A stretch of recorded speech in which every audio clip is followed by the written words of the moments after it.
everyone, and welcome back for another deep dive. Today we're tackling a topic that I know can be a little bit overwhelming, especially for our millennial listeners out there. We're talking about smart money moves and how to actually navigate the whole financial landscape thing. Exactly. And, I feel like millennials, Kind of got dealt a tough hand financially speaking. it's true. They face unique challenges for sure. Right. Between crippling student loan debt Yeah, and rent that costs more than a luxury car payment. absolutely. It's a lot to juggle. It's a lot. So to make sure we're covering all the bases for this deep dive, we've pulled insights from a bunch of sources. Yep. We've got articles, reports, expert opinions, all that good stuff. All the good stuff.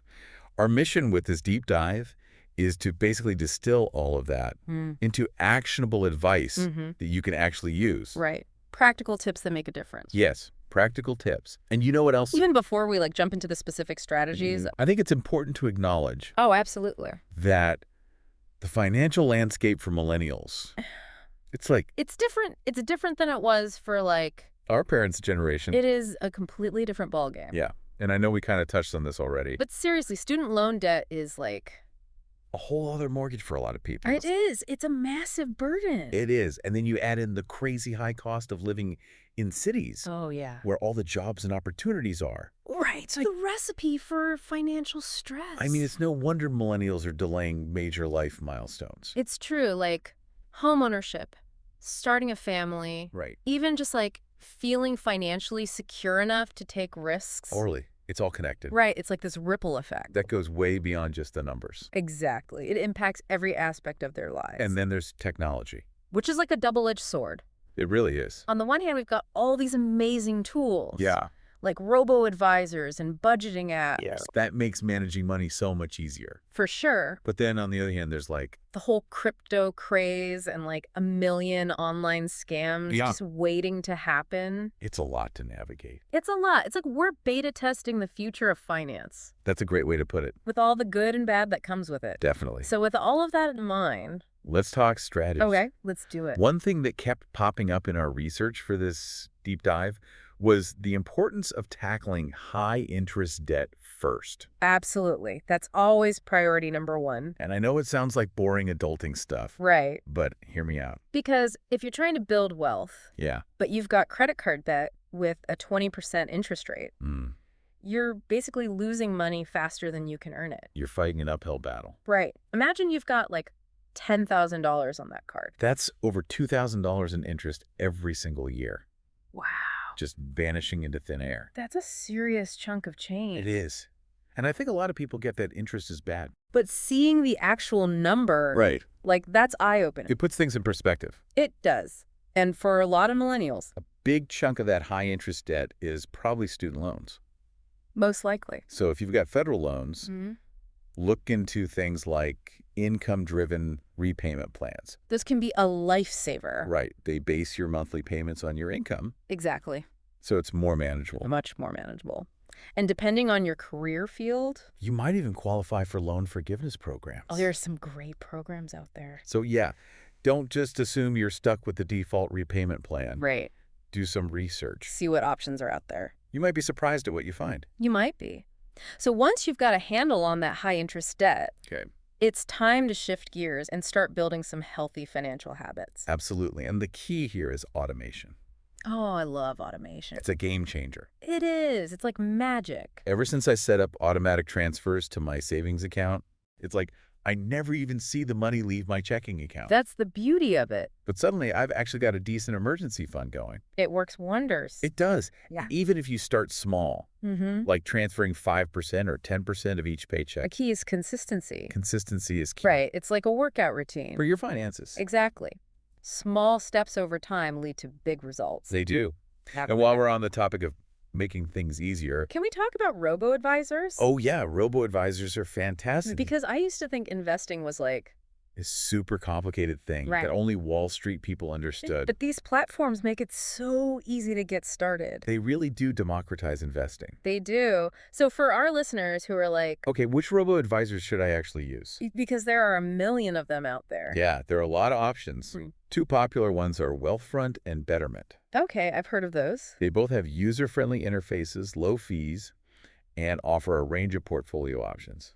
So it's like having a personal financial advisor. But without the hefty fees. Exactly. Yeah, that's awesome. So do your research, folks. Figure out which platform aligns with what you're looking for. But seriously, even if you're not ready to go full robo-advisor yet, just the fact that these platforms exist proves that investing doesn't have to be this intimidating thing. It's more accessible than ever before. It is. Now, speaking of things that are not intimidating, let's talk about free money. Oh, yes. Everyone loves free money. Who doesn't love free money? So many companies offer 401k matching programs.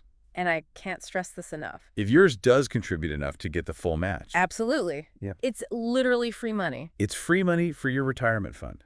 It's like turning down a raise. It's like leaving money on the table. So let's say your company matches 50% of your contributions up to 6% of your salary. Okay. If you make $50,000 a year, that's an extra $1,500 going into your retirement account every year. Just for contributing what you were already planning to?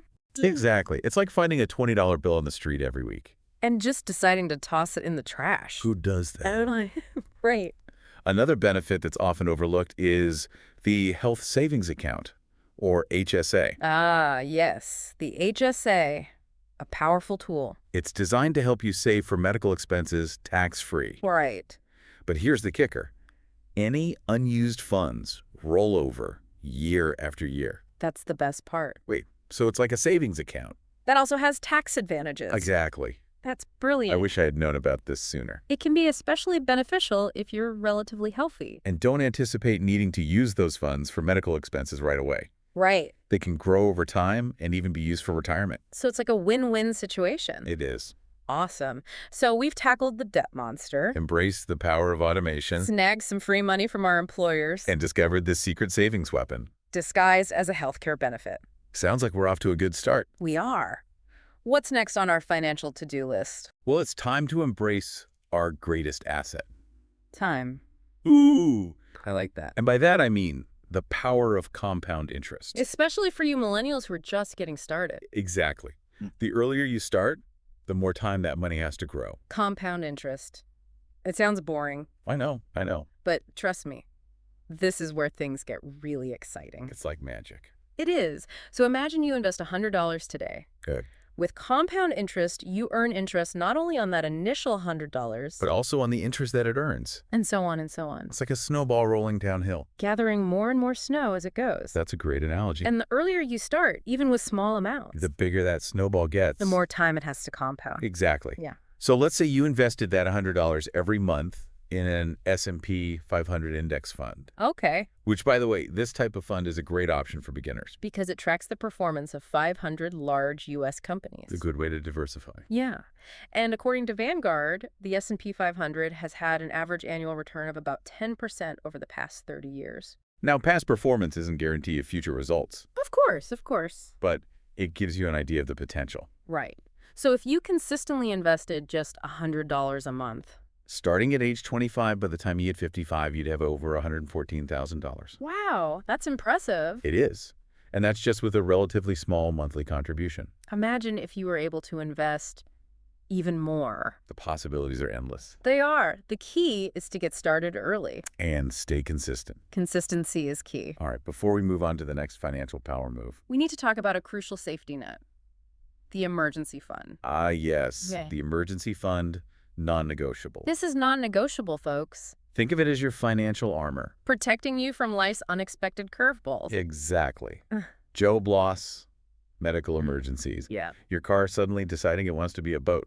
Right. Life loves to throw us surprises. It does, and rarely the good kind. And you don't want to be caught off guard without a financial cushion to fall back on. So aim for at least 3 to 6 months worth of living expenses. Stashed away in a safe and easily accessible account. Like a high-yield savings account. Exactly. This gives you peace of mind. And prevents you from having to, dip into your investments or rack up high-interest debt. Right. When those unexpected events inevitably pop up. It's your safety net. Your financial superhero cape. Love it. Now let's get real for a second. We're millennials. We're busy. We are. Juggling work, maybe side hustles. Trying to maintain some semblance of a social life. And probably taking care of a plant or two. Gotta have those plants. Right. Because that's apparently what adults do now. It's a millennial rite of passage. So who has time to, Manually track every single expense. And meticulously update their budget spreadsheet every week. Nobody has time for that. Nobody. So thank goodness for budgeting apps. Budgeting apps are a lifesaver. They are. Seriously, these things are game changers. They make budgeting so much easier. They do apps like Mint Wine MB and Personal Capital. Great options. They're designed for people like us, busy on the go. But still want to have a handle on their finances. Absolutely. They track your spending, help you set goals, categorize transactions. Some even offer features like bill pay reminders and investment tracking. It's like having a personal finance assistant in your pocket. It is. So you can focus on living your life. Knowing that your finances are more or less on autopilot. That's the goal. And speaking of side hustles. They can be a fantastic way to supercharge your financial goals. Absolutely. Whether you're focused on paying off debt faster. Or boosting your savings for that dream vacation or down payment. Right. The gig economy is booming. And there are so many ways to earn extra cash these days. It's true. There's something for everyone. But here's a thought. What if you could create income streams that work for you? Even while you sleep. Passive income, the holy grail. Passive income is a powerful tool. It might take some effort to set up initially. But the potential for long-term financial freedom is immense. It really is. So think about things like dividend investing, where you earn regular payments from owning shares of certain companies. A classic passive income strategy. Right. Or how about real estate crowdfunding? It allows you to invest in real estate projects. Without needing a ton of capital up front. You can literally become a real estate mogul from your couch. From your couch. I love it. And don't forget the power of the internet. Creating and selling digital products online. Like courses, ebooks, templates, designs. Can generate recurring revenue with minimal ongoing effort. It's a great way to leverage your skills and creativity. And the best part is, you're in control. You're the boss. You choose the side hustle that aligns with your skills, interests, and schedule. Exactly. But regardless of which path you choose, remember that financial literacy is your superpower. Knowledge is power. It is. Take the time to learn about personal finance. Explore different investment strategies. Stay informed about economic trends. It's an ongoing journey. It is. Because understanding how money works empowers you to make smart decisions, avoid costly mistakes, and build a solid financial foundation for your future. Absolutely. It's an investment in yourself. And there are tons of free resources out there. Yeah. Podcasts like this one, of course. Of course. Online courses, blogs, books. I Will Teach You to Be Rich by Ramit Sethi is a great one to start with. A classic. It is. It's all about making financial knowledge accessible and engaging. Not intimidating. Exactly. Yeah. So before we move on to part 2, we'll delve into some even more specific strategies. I want to know what's resonating with you so far. What's standing out to you? Because remember, personal finance is just that. Personal? It's about finding the strategies and tools that work for you. Your unique goals and your lifestyle. The key takeaway here is that taking control of your finances, no matter where you're starting from, is incredibly empowering. It is. It's about making conscious choices that align with your values and aspirations. And that's a beautiful thing. It is. Stay tuned for part 2, where we'll unlock even more financial power moves. And help you create a financial roadmap that leads you towards the life you truly desire. Welcome back to the deep dive. Yeah. So in part 1, we talked about things like getting rid of that high-interest debt. Oh, yeah. Automating those savings and snagging those sweet employer benefits. Sweet indeed. But now we're getting even more tactical. Think of it like we built a solid foundation. Yeah. Now it's time to add some serious power-ups. Love that power-ups. To your financial game plan. Let's do it. So one area where I think a lot of people, especially millennials, might be leaving money on the table is negotiating. Oh, see, now this is where I get a little uncomfortable. I know. Because I feel like a lot of us were raised to be polite, not pushy. Right. And the thought of negotiating, especially when it comes to things like salary, it makes me want to curl up in a ball and hide. I get it. Negotiating can feel really awkward. But it's a crucial skill to master. Yeah. Especially in your career. Okay. But how do we actually do this? Without turning into like a used car salesman. Right. Well, it starts with research. Okay. You need to know your worth. So look up salary ranges for similar positions in your industry and location. So like do your homework. Exactly. Yeah. Websites like Glassdoor and Salary.com are great resources for this. Got it. And once you have a good understanding of your market value, practice articulating your skills, your accomplishments, and the unique value you bring to the company.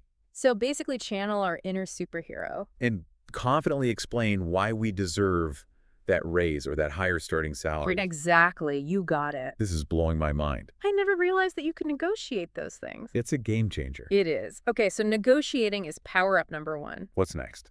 Well, let's talk about another major expense category. Where a little bit of strategy can go a long way. Okay, I'm intrigued. Housing. Housing. No. Tell me about it. Especially for those of you living in major cities. Rent can feel like it's eating up half your paycheck. More like my entire paycheck. It can be a major drain on your finances. So it's worth exploring all of your options. Okay, like, well, could you comfortably share a living space with roommates? to help split those costs. Okay, but what if you're kind of past the roommate phase of life? But not quite ready to buy a house? Have you ever considered house hacking? House hacking? Does that involve, like, breaking into someone's wifey? And stealing their Netflix password? Not quite. House hacking is a strategy where you buy a multi-unit property, Okay. live in one unit, and rent out the others. Ooh, interesting. The rent that you collect from your tenants helps cover your mortgage payments. And you're building equity in an asset all at the same time, So it's like having roommates, but they're actually paying your mortgage. instead of just eating all your snacks. Exactly. It's a win-win. That is brilliant. I'm adding house hacking to my financial vocabulary. But even buying a home isn't on your radar right now. There are still ways to make your current living situation work harder for your finances. Absolutely. Remember, everything is negotiable. Wait. Don't be afraid to negotiate your rent with your landlord, So it's worth asking. even if it feels awkward. The worst they can say is no. True. And you might be surprised at how willing they are to work with you. Okay, good to know. So we've covered negotiating rent. But what about all those, like, everyday expenses? Oh, you mean the infamous latte factor? Yes. The latte factor. Those small, insignificant purchases Right. that add up over time. It's easy to justify a daily $5 latte or that impulse online shopping spree. Guilty as charged. But those little splurges can really sabotage your financial goals. Without you even realizing it. Okay, true. But how do we actually break those bad habits? Well, awareness is the first step. Okay. Track your spending for a month or two. And really pay attention to where your money is going. Okay. You might be surprised by what you discover. I tried that once and it was terrifying. I bet. So once you have that data, Then what? you can start making more conscious choices. Like what? Maybe pack your lunch a few times a week instead of eating out every day. Okay. Explore free or low-cost entertainment options. Instead of always hitting up those expensive restaurants or bars, Or instead of buying a $5 latte every morning. learn to make your own fancy coffee at home Exactly. It's about finding creative ways to enjoy the things you love. without breaking the bank. Love it. All right, so we're being mindful of our spending. But how do we actually boost our income? Well, one way is to develop high-income skills Okay. that are in high demand in today's job market. Like what? Think about things like coding, data analysis, digital marketing, UX design, These are all skills that can open doors to higher paying jobs. or even allow you to start your own freelance business. Okay, but what if you're not exactly a tech whiz? Are there other options? Of course.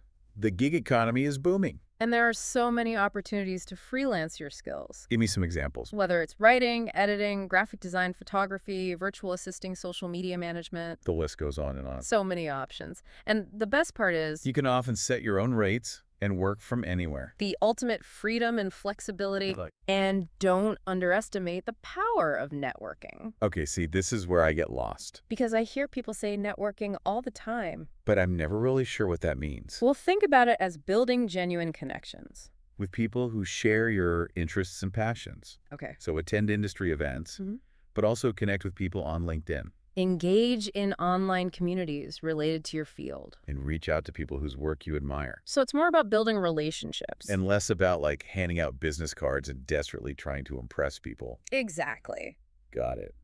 Okay, so we've covered a lot of ground here. We have We talked about negotiating like a boss, hacking our way into home ownership outsmarting those sneaky everyday expenses. and leveling up our income game. It's all about maximizing your earning potential. It is. But before we wrap up part 2. I want to talk about work-life balance Oh, that's so important. because we've talked about saving, investing, maximizing our income. Well, what about having some fun along the way? You're right. Life isn't just about spreadsheets and financial goals. Exactly. So how do we find that balance Between being responsible with our money and actually enjoying life? well, financial well-being isn't about deprivation. It's about finding a balance between responsible money management and enjoying life to the fullest. Right. You don't have to become a hermit and hoard every penny. To be financially successful. Exactly. In fact, I'd argue that having experiences and creating memories is just as important as building wealth. I completely agree.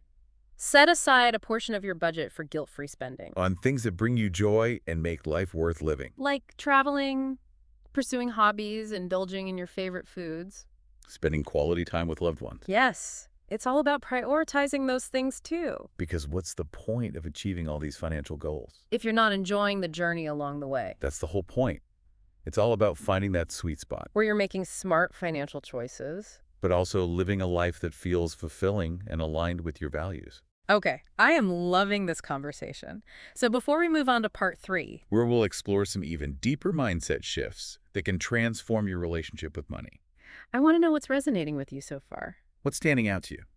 Because remember, personal finance is a journey, not a destination.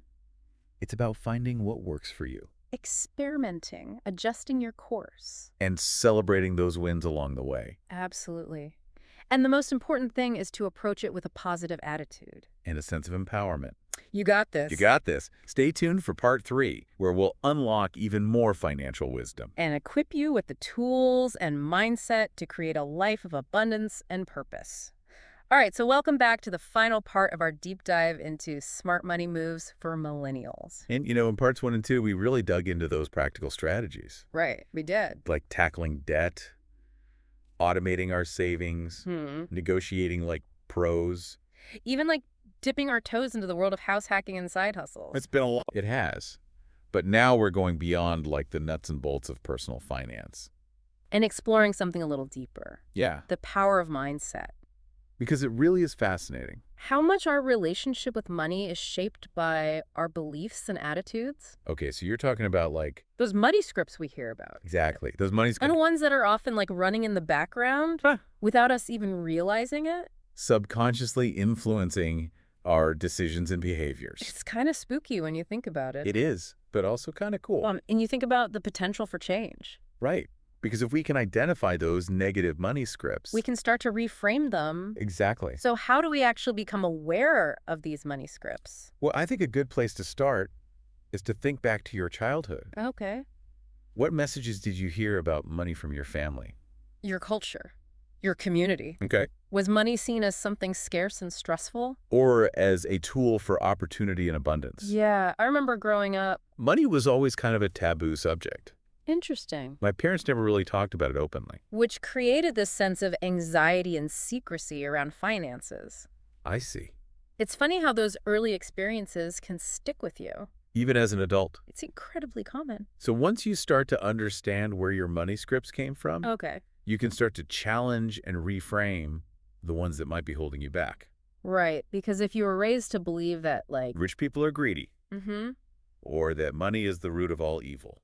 Those beliefs might be subconsciously sabotaging your efforts to build wealth. It's like having an inner critic. Constantly whispering, you don't deserve to be financially successful. Yeah, or like, money is bad. Exactly. So it's all about shifting from that scarcity mindset. An abundance mindset. Yes, believing that there's enough wealth to go around. That financial success is attainable for anyone. And that you deserve to live a prosperous life. Okay, I'm feeling the positive vibes already. But mindset shifts aside. I think it's also really important to have a clear vision. Oh, absolutely. For your financial future. A roadmap for where you want to go. Right, because it's so easy to get caught up in the day-to-day. Like paying bills, managing expenses. The daily grind. Yeah. But if you don't have that bigger picture in mind... it's like setting sail without a destination. You're just drifting. Exactly. So take some time to define your financial goals. What do you truly want to achieve? Do you dream of buying a home? Traveling the world? Starting your own business. Retiring early. It's up to you. Whatever is. Write down your goals and make them specific, measurable, achievable, relevant. Time-bound. The SMART goals framework. Yes, having that clear roadmap will keep you motivated and on track. It's your guiding light. It is. And here's a tip. Break down your big long-term goals. Into smaller, more manageable milestones. That's a great strategy. Because it's much less daunting. To focus on achieving one small step at a time. And celebrate those mini wins along the way. Yes. It's like rewarding yourself for making progress. Which reinforces those positive financial habits. And makes the whole journey more enjoyable. Exactly. Now, speaking of things that can derail your financial journey, oh boy, let's talk about a major fear factor for many millennials. The fear of failure. The fear of failure. I think a lot of us have this underlying anxiety when it comes to money. It's understandable. Especially if we've made mistakes in the past. Everyone makes mistakes. It's part of life. So instead of beating ourselves up over those past financial blunders, right, we should view them as valuable lessons learned. Exactly. And ask ourselves, what did you learn from that experience? How can you do things differently moving forward? Because remember, you're not defined by your mistakes. You're defined by your resilience and your willingness to keep learning and growing. Okay, I love that. Giving ourselves permission to be imperfect. To experiment, to take calculated risks. And to know that even if we stumble, we can get back up and keep moving forward. That's the key. And don't be afraid to seek help and guidance when you need it. Okay, like what kind of help? There are financial advisors, coaches, therapists. Countless online resources available to support you on your journey. So we don't have to do this alone. You don't have to. Yeah. Sometimes we just need a little nudge in the right direction. A fresh perspective. Or someone to help us navigate those tricky financial decisions. And there's no shame in asking for help. No shame at all. In fact, it's a sign of strength and wisdom. Okay, so as we wrap up this deep dive, I want to leave you with a final thought. Financial well-being is about so much more than just money. It's about the bigger picture. It's about aligning your finances with your values. And using your resources to create a life that is meaningful and fulfilling. Having the freedom to pursue your passions. Contribute to your community. Make a positive impact on the world. And live a life that feels authentic to you. I love that. So as you continue on your financial journey, remember to keep that bigger picture in mind. Your finances are a tool to help you create the life you truly desire. So it's not about striving for some arbitrary definition of financial success, but about defining what truly matters to you. Exactly. You've got this. We do. Thanks for joining us on this deep dive into smart money moves for millennials. And remember, personal finance isn't about perfection. It's about progress. Keep learning, keep growing. And keep celebrating those wins, big and small. Until next time, happy adulting.